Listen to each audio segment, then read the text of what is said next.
Hello. Tonight I'm going to be telling you the story of Ossians Grave. Ossians Grave is a Neolithic passage tomb near Cushendall in County Antrim. Or at least that's what the archaeologists would have us believe. We know different because we know the history and the tales of the great Ossian. And who was Ossian? Anybody living here on the Causeway coast has heard of Finn McCool. Well, Finn McCool had a son, and he was Ossian. And like his father, he grew up to become the leader of the band of warriors and hunters known as the Fianna. Now, to become the leader of the Fianna, you had to pass several tests. You didn't inherit the role, or you didn't walk into it because your father had been the leader. You had to prove that you were fit to be the leader of the Fianna, and some of the tests that you had to endure were that you had to run through a forest without disturbing as much as a single leaf. You had to be able to leap over the tallest branch of any tree and run beneath the lowest branch of any tree.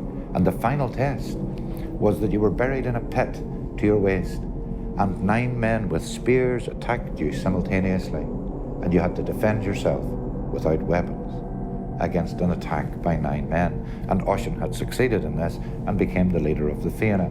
As well as being a great warrior, he was a great huntsman, he was a poet, he was a singer. He wrote poems and recited poems, and some of Ossian's poems, he could recite them for 6 days without stopping.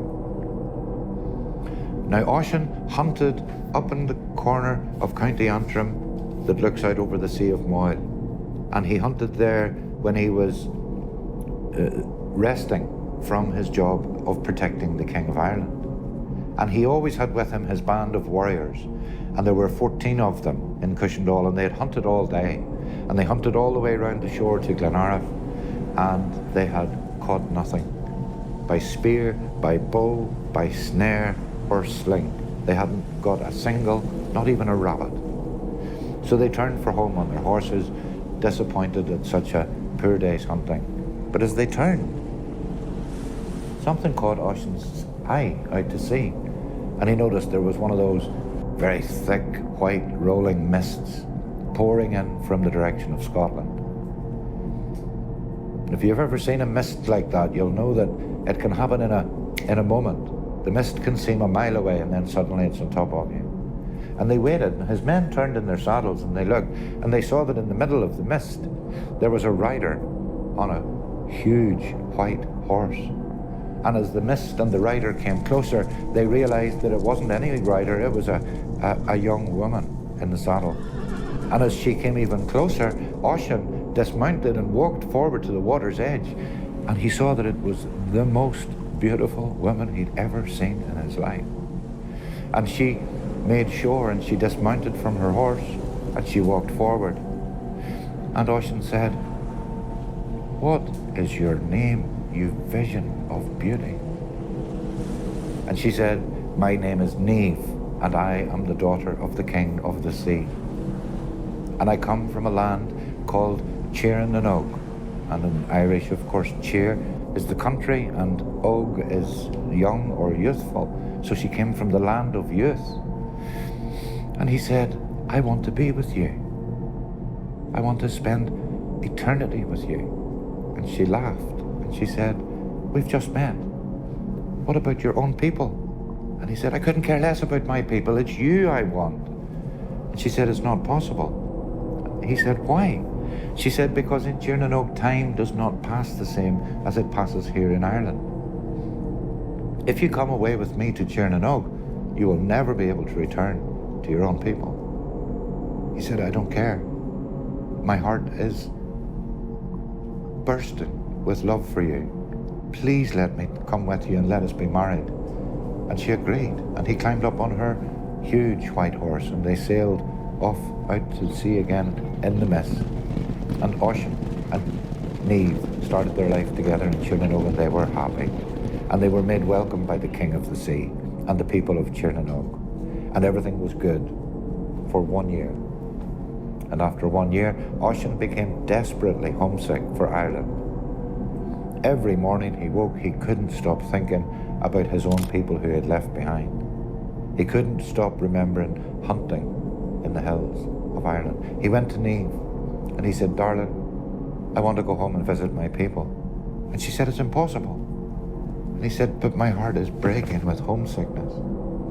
I want to hear the poetry of my fathers again. I want to take my hound and hunt in the Antrim hills. I want to walk among the forests that I knew as a boy."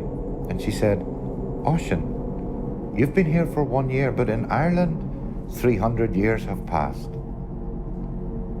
There's no one left who you knew." He said, "I have to try." She said, "There's only one way that you can return. If you take my horse and you remain in the saddle as a mortal, you cannot descend from the horse, because if you touch the earth of Ireland with hand or foot or knee, you will age 300 years in an instant." And he said he was going to try. And he did. He took her horse and he rode across the sea on the horse and he made land. And as he rode through Ireland, his heart sank. As he entered each county, he recognized no one. No more Fianna, no warriors, no legendary people, no giants, no people of the She, the fairy folk. Ireland was now populated by a race of weak and puny, tiny little Irishmen, men like me. And as Ossian rode through the country, he spied 10 of these miserable, puny little Irishmen trying to move a giant boulder, and 10 of them couldn't even move it 1 inch. To Ossian, it was a pebble, and he leaned across from his horse to help. And as he leaned across, the girth on his saddle snapped in two, and he fell from the horse and hit the earth.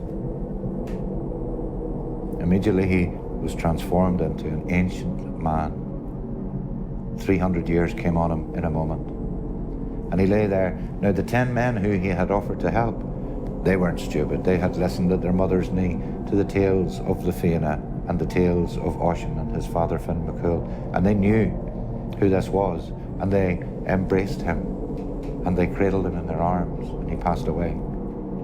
And they laid him on his shield, and they lifted it to their shoulders, and they carried him like a king, and they buried him in Cushendall at Ossians Grave. And that's where he remains till this day, according to that account. There is another account, also written down by Christian monks, and in it says that Ossian did not die immediately, that he aged, but being descended from immortals, he gave the appearance of being dead and was buried, but that he lies in his grave to this day, restless, waiting for the world to turn, waiting for a return to the days of his people, the days when Ireland was populated by magic, and that he lies there restlessly, a restless spirit of a fallen hero. Now, just 5 years ago, in 2015, a young man decided that Ossians Grave, with its fantastic legend, would be a terrifically romantic place to propose to his girlfriend. And he took her there on a summer's afternoon, and she didn't know what to expect, but when they got to the grave, they talked about Ossian, and he talked about the great love story of Ossian and Niamh. And he went down on one knee, and before he said the 4 words that would change his life forever, a scream came through the air. And when I say scream, it was piercing. It would have broken glass. It was shrill. It almost burst their eardrums. And it lasted for several seconds. He looked all around. There was no one. Ossians Grave, you can see for a good distance round it. There was not an animal. There wasn't a bird in the sky. And that young couple report that the scream reverberated in their ears for several hours after the incident. So some people say, well, there are hawks in the mountains near there, and perhaps that's what you heard, a kestrel or a bird of prey screeching after some prey. But we know it's Ossian, we know he's restless and that he longs for the world which he once knew.